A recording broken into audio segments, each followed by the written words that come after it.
श्री कृष्ण जन्मभूमि और शाही ईदगाह जमीनी विवाद में कोर्ट का बड़ा आदेश आया है। शाही ईदगाह के अमीरी सर्वे के आदेश पर कोर्ट ने रोक लगा दी है।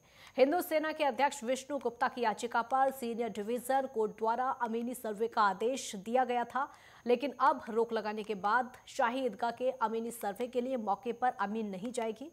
Fast track civil senior division court के न्यायाधीश ने बुधवार को सुनवाई के दौरान अमीनी सर्वे पर रोक लगाई। शाही ईदगाह के पक्षकार अधिवक्ता तनवीर अहमद और नीरज शर्मा ने इस संबंध में जानकारी दी।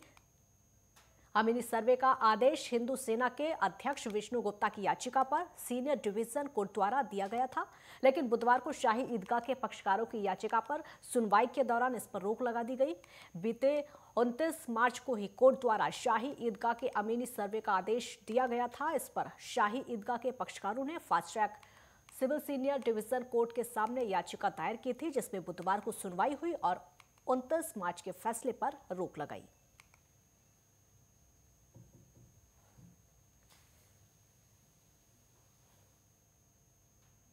सिविल जज सीनियर डिवीजन एफटीसी कोर्ट ने एक वादी पक्ष ने ऊपर ही ऊपर गलत तथ्यों के आधार पर एक अमीन रिपोर्ट का आदेश जारी करा लिया था।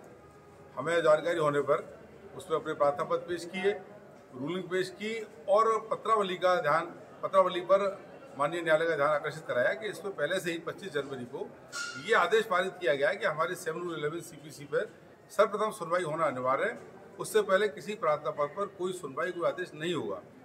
वादी पक्ष द्वारा एक प्रार्थना पत्र दिया गया 29 तारीख को और उन्होंने उसकी कोई प्रति या नकल हमें नहीं दी और ऊपर ही ऊपर गलत तथ्यों के आधार पर अमीन रिपोर्ट जारी करा ली। एक्चुअली इस केस में जिसमें माननीय फास्ट ट्रैक जी ने जो पहले आदेश पारित कर दिया था अमीन निरीक्षण का, जब हमने उन्हें सारे तथ्य बताए, बेसिकली वो आदेश वादी पक्ष के द्वारा सारे तथ्यों को छुपाते हुए चुपचाप एक एप्लीकेशन मूव की और उसे हमें इसकी कोई कॉपीज़ नहीं दी, ना ही हमें कोई सुनवाई का मौका दिया और सरसरी तौर पर एक आदेश पारित करा लिया कि कोई पिछला आदेश है 8/12/2022 का, उसकी लाइट में अमीन कमीशन जारी किया जाए। ऑनरेबल कोर्ट ने वादी की बातों पर विश्वास करते हुए आदेश पारित कर दिया।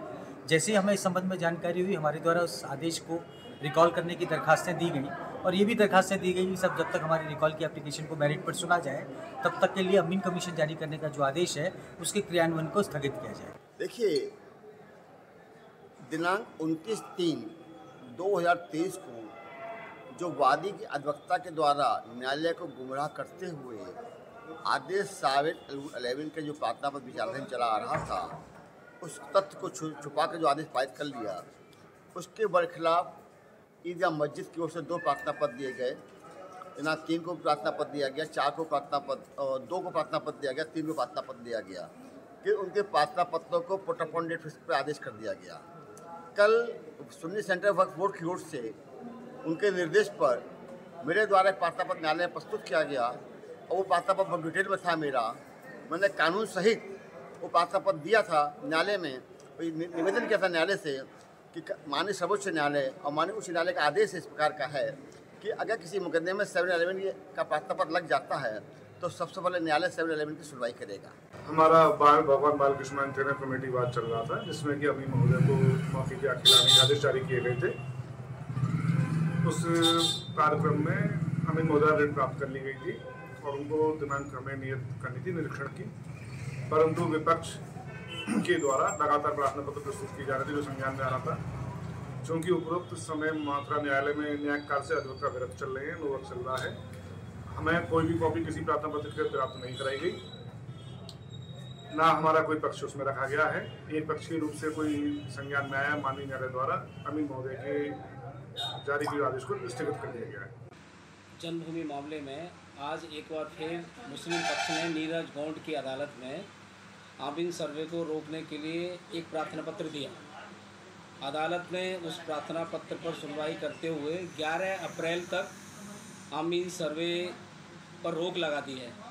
अदालत ने कहा कि 11 अप्रैल को दोनों पक्षों को सुना जाएगा।